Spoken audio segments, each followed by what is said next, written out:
Welcome to This Explainer. Today, we're exploring how cutting-edge science is proving that your eyes are quite literally the windows to your overall bodily health. I'm honestly so excited to guide you through this, because the sheer amount of information a doctor can gather just by looking into your eyes is absolutely staggering. We've all heard that old poetic saying about eyes being the windows to the soul, right? Well, modern medicine is taking that concept very, very literally.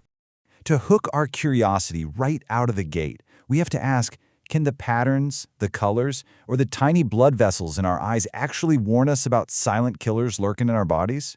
Like, could a routine checkup for new glasses somehow save you from a stroke or uncover early-stage Alzheimer's disease? The short answer is a resounding yes. But the journey of how we figured this all out is super fascinating, and it actually starts with a rather famous medical myth. Okay, let's unpack this. The whole idea that the eye maps out the body's health actually kicked off with a 19th century practice known as iridology. It was founded by a Hungarian physician named Ignaz von Petzli. Legend has it he came up with this concept after supposedly noticing matching streaks in the iris of a patient he was treating for a broken leg and the iris of an owl whose leg he had accidentally broken years earlier. Crazy, right? From there, he and later practitioners drew up these incredibly complex charts, claiming to map literally every organ in the body to a specific section of the colored part of your eye, the iris. But as it turns out, modern medicine has completely debunked iridology. When you compare the claims of iridologists against actual scientific reality, you find that your iris texture doesn't change based on your liver or kidney health. Actually, scratch that, it doesn't change at all. It's basically a permanent, highly stable feature that develops before you're even born and stays completely unchanged your entire life. In fact, it's exactly because the iris never changes that we use it for high-tech biometric security scans at airports. The definitive proof of this came in a landmark 1979 study involving 143 patients. A leading American iridologist, Bernard Jensen, along with two other practitioners, examined photographs of these patients' eyes to see if they could detect severe kidney disease. Now, 48 of the patients had documented kidney disease, while the rest were completely healthy. The iridologists failed completely. They performed no better than random chance. Get this, one practitioner diagnosed 88% of the perfectly healthy patients as having kidney disease. So, yeah, the iris is definitely not our medical map. But here is the fascinating twist. The eye actually is a window to your health, just not the iris. As this quote brilliantly points out, it's the only place in the entire human body where a doctor can get an unobstructed view of living blood vessels, nerves, and connecting tissue, all without making a single incision. Because the eye shares microscopic tissue with our major organs, abnormalities spotted here are often the very first signs of disease happening somewhere else in the body. Section 1. Spotting cardiovascular disease, the silent killers. Let's dive right into how the retina helps doctors spot asymptomatic cardiovascular diseases long before they turn deadly. You know, high blood pressure is often called the silent killer because it has no obvious symptoms, but let me tell you, it cannot hide from a comprehensive eye exam. Unchecked high blood pressure physically damages the tiny, delicate blood vessels in the retina. When an optometrist looks at the back of your eye, they can literally see narrowing or kinking of these vessels. If that's left untreated, it progresses to hypertensive retinopathy, which is when the vessels actually begin to leak or bleed into the eye. It can also cause choroidopathy, a dangerous buildup of fluid under the retina, and eventually optic neuropathy, where blood flow is blocked entirely, threatening immediate and permanent vision loss. To see how this plays out in the real world, just consider the story of a 45-year-old teacher. She visited her optometrist simply because she was having some blurred vision. She felt otherwise perfectly fine. But during her examination, her optometrist noticed subtle yet significant retinal vascular changes and immediately referred her to a general practitioner. A week later, it was confirmed. She had completely undiagnosed severe hypertension. Catching those tiny, subtle kinks in her eye's blood vessels allowed her to manage her blood pressure before it caused a heart attack or stroke. It's a real game changer. Moving on to Alzheimer's in the brain, a direct extension. Moving beyond the heart, we find an incredible, rapidly developing link to the brain. And honestly, this shouldn't be too surprising, since embryologically speaking, the eye is literally an offshoot of the brain itself. They share the same regulatory systems for microvasculature and are patterned in very similar ways.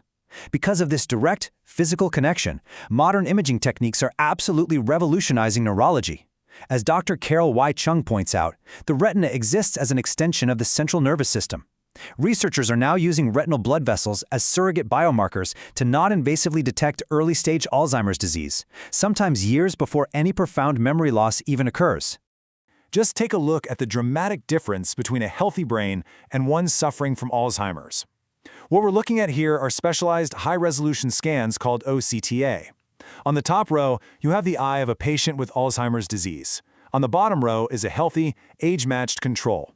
If you check out the color maps on the right, you can visibly see a huge decrease in both vessel density and blood perfusion density in the Alzheimer's patient, especially when you compare it to the rich, healthy blood flow seen in the control patient below. And it's not just about blood flow. We can literally see physical nerve damage too. These charts map out the thickness of a specific layer of nerve tissue in the retina. The top shows significant thinning, which you can see indicated by those yellow and red warning zones in the eyes of a patient with Alzheimer's. The bottom chart, belonging to a cognitively normal subject, shows a healthy, thick layer in green. It's wild to think that these eye scans could eventually become as routine for dementia screening as a lipid panel is for checking your cholesterol. Next up, liver disease and beyond, systemic warning signs. Let's see how all of this builds our understanding of other systemic organs, specifically the liver. The liver is essentially the body's filter, and when it starts to fail, the evidence often shows up right in our eyes. Now, this isn't usually through direct damage to the eye itself, but as a result of systemic toxicity. For example, liver cirrhosis and failure can cause striking visual changes. The most common one you've probably heard of is jaundice, where a buildup of bilirubin turns the normally white part of the eyes yellow. But there are others too, like severe dry eyes or xerophthalmia, which is often linked to liver-related autoimmune conditions. We also see Bitto spots. These are literally foaming-looking patches on the white of the eye caused by severe vitamin A deficiency, because a failing liver just can't store or process the vitamin anymore. And in rare inherited liver disorders, like Wilson's disease, a buildup of copper actually creates a distinct, brownish ring around the cornea known as a Kayser-Fleischer ring. Finally, protecting your overall health, the dilated eye exam. Okay, so knowing that the eye reflects the health of your major organs is absolutely fantastic, but it's only useful if we actually let a professional look inside, right? To ensure these silent warning signs aren't missed, the American Academy of Ophthalmology has laid out very clear guidelines. They recommend that every adult get a comprehensive baseline dilated eye exam at age 40. This is typically when early signs of systemic disease and vision changes start popping up. Then, once you hit age 65, you need to be going in for regular checkups every 1 to 2 years. And a quick side note, if you have a family history of diabetes or high blood pressure, you really should be going even more frequently than that. To really drive home how absolutely vital this is, I want to leave you with the incredible story of 78-year-old Robert Waters. Robert felt totally fine. He went into his ophthalmologist's office in Nashville just for a standard routine annual eye exam. But during the exam, his doctor spotted a microscopic clot in the tiny blood vessels of his retina. She immediately sent him to a cardiologist, and an ultrasound revealed that Robert actually had a 90% blocked carotid artery. He was literally a ticking time bomb for a massive, potentially fatal stroke. Within weeks, he had surgery to clear the artery. That simple, routine eye exam quite literally saved his life. As Robert's story perfectly proves, an eye exam isn't just about getting a new prescription for your reading glasses. It is a vital, non-invasive health checkpoint for your entire body. From silent cardiovascular issues all the way to early cognitive decline, the warning signs are absolutely there if we just know to look for them. So as we wrap up this explainer today, I really want you to ask yourself, when was the last time you had a comprehensive eye exam? And more importantly, what might your eyes be trying to tell you about your future?